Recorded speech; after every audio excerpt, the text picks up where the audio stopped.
నమస్తే SR7 TV news కి స్వాగతం. ప్రజాస్వామ్యంలో రెవెన్యూ శాఖ అత్యంత కీలకం. రెవెన్యూ శాఖలో సిబ్బందికి బాధ్యతలు ఎక్కువే. రెవెన్యూ దినోత్సవ వేడుకల్లో తహసీల్దార్ రాజశేఖర్ వెల్లడి. ప్రజాస్వామ్యంలో రెవెన్యూ శాఖ అత్యంత కీలకంగా మారిందని తిరుపతి జిల్లా సత్యవేడు తహసీల్దార్ రాజశేఖర్ చెప్పారు. శుక్రవారం స్థానిక రెవెన్యూ కార్యాలయంలో రెవెన్యూ దినోత్సవ వేడుకలు ఘనంగా నిర్వహించారు. ఈ సందర్భంగా ఏర్పాటు చేసిన కార్యక్రమంలో తహసీల్దార్ రాజశేఖర్ మాట్లాడుతూ ఎన్నికల ప్రక్రియలో కూడా రెవెన్యూ శాఖ ఉద్యోగులు కీలక పాత్ర పోషిస్తున్నట్లు గుర్తు చేశారు. ఎన్నికైన ప్రజాప్రతినిధులకు ధృవీకరణ పత్రాలు అందజేయడంలో రెవెన్యూ శాఖ కీలకమన్నారు. అయితే ఎన్నికల సమయంలో రెవెన్యూ ఉద్యోగులు రాత్రనక పగలనక విధులు నిర్వర్తించడం వల్ల ఒత్తిడికి గురవుతున్నారన్నారు. దీంతో పాటు రెవెన్యూ శాఖ ద్వారా దాదాపు 78 సేవలను ప్రజలకు అందిస్తున్నట్టు ఆయన పేర్కొన్నారు. ప్రధానంగా భూములకు సంబంధించిన పట్టాదారు పాసు పుస్తకాలు, ఆన్లైన్ నమోదు, ఇంటి పట్టాలు, భూ వివాదాలు సంబంధించిన సర్వేలు, కుటుంబ ధృవీకరణ పత్రం, కులం, ఆదాయం వంటి ఎన్నో సేవలను అందిస్తున్నామన్నారు. అనంతరం రెవెన్యూ డేను పురస్కరించుకుని పలువురు లబ్ధిదారులకు కులం, ఆదాయం, కుటుంబ ధృవీకరణ పత్రాలను తహసీల్దార్ రాజశేఖర్ అందించారు. ఈ కార్యక్రమంలో విఆర్ఓలు Vinod Kumar, Ramesh, Sekhar, Kalaivarna, Vikrant, Triveni, Mohan Raj, data entry operator Madhuri, పలువురు ప్రజలు తదితరులు పాల్గొన్నారు.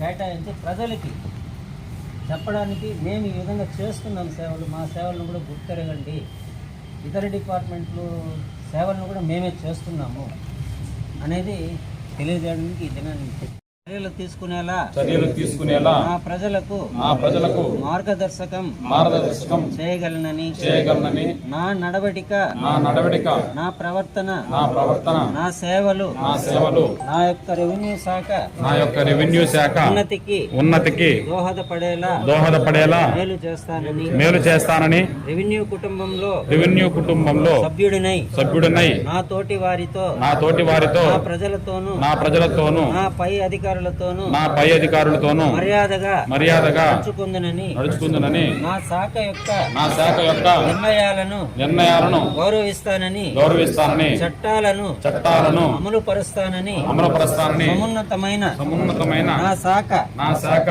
ఆశయాలకు ఎట్టి పరిస్థితులలో భంగం సర్టిఫికెట్లే ఉంటాయి.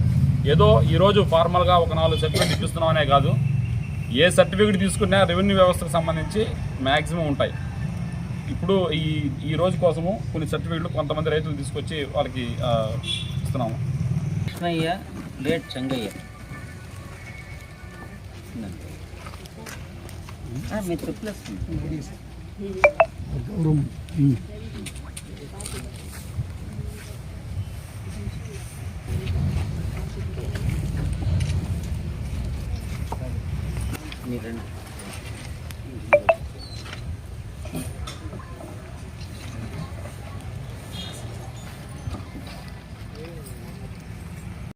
ఆదేశాల మేరకు ఈరోజు రెవెన్యూ శాఖని జరుపుకుంటుంది. దీంట్లో ఎందుకు ముఖ్యంగా మీరు చెప్తున్నారంటే, రెవెన్యూ శాఖ చేసే సేవలు ప్రజలకి ఇప్పుడు మనకి మంచి పేరు వస్తుందో చెడ్డ పేరు వస్తుందో అనేది పక్కన పెడితే, ఈ యొక్క సేవలు అనేది రెవెన్యూ శాఖ ద్వారానే జరుగుతుంది అనేది ప్రజలకి బాగా తెలియజేయాలనే ఉద్దేశంతో ఈ దినం జరుపుకుంది. ఈ దినంలో రెవెన్యూ శాఖల యొక్క చేసిన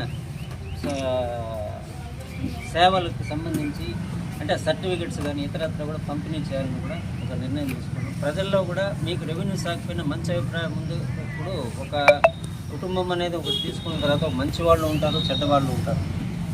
అట్టని చెప్పి మనము చెడ్డవాళ్ళని కుటుంబం నుంచి వేరు చేసి అంటే కలిసిమెలిసే జరుగుతూ ఉంటుంది. రెవెన్యూ శాఖలో కూడా ఎంత అయినా కూడా అన్ని శాఖలకు సంబంధించి కూడా అగ్రికల్చర్ డిపార్ట్మెంట్కి సంబంధించి కూడా రెవెన్యూ దగ్గర చేయిస్తారు, సర్వే డిపార్ట్మెంట్కి సంబంధించి కూడా రెవెన్యూ శాఖ దగ్గర చేయిస్తారు.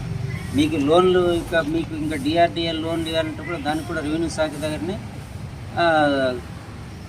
చేస్తారు. పౌర సరఫరాని శాఖ సపరేట్గా సివిల్ సప్లైస్ అది కూడా రెవెన్యూ శాఖ దగ్గరనే చేయిస్తారు. కానీ ఈ డిపార్ట్మెంట్లు ఒరిజినల్గా తీసుకుంటే వేరే శాఖలు దానికి సపరేట్ డిపార్ట్మెంట్ అవుతుంది. కానీ మండలంకి అనేది ఒక వచ్చినప్పుడు ఇవన్నీ కూడా అన్ని రెవెన్యూ శాఖ ద్వారానే చేయిస్తారు. దీనికి అజమాయిష్ అనేది ఉంటుంది. ఇరిగేషన్ డిపార్ట్మెంట్ వాళ్ళది కూడా రెవెన్యూ శాఖనే చేస్తుంది, భూసేకరణ ఇతరత్ర. ఇట్లా అన్ని శాఖలతోనూ మమేకమయ్యి ఎన్ని బాధలని ఎన్ని రాళ్ల దెబ్బలైనా కూడా తింటూ ఎలాంటి విపత్కర పరిస్థితులు అంటే ఒక నేచురల్ కలామిటీస్, ఒక వరదలు వచ్చినా, ఒక అగ్ని ప్రమాదం జరిగినా, ఒక ఏ రకమైన గ్రామంలో శాంతి భద్రతలైనా కూడా మొదట స్పందించేది రెవెన్యూ. దీంట్లో ఇతర శాఖలు ఏదైనా కూడా రాదు. అంటే పోలీస్ శాఖ అనేది వాళ్ళకి లా అండ్ ఆర్డర్ చూస్తారు. మెయిన్ గ్రామంలో ఏమి జరిగినా కూడా మొట్టమొదటిగా వచ్చేది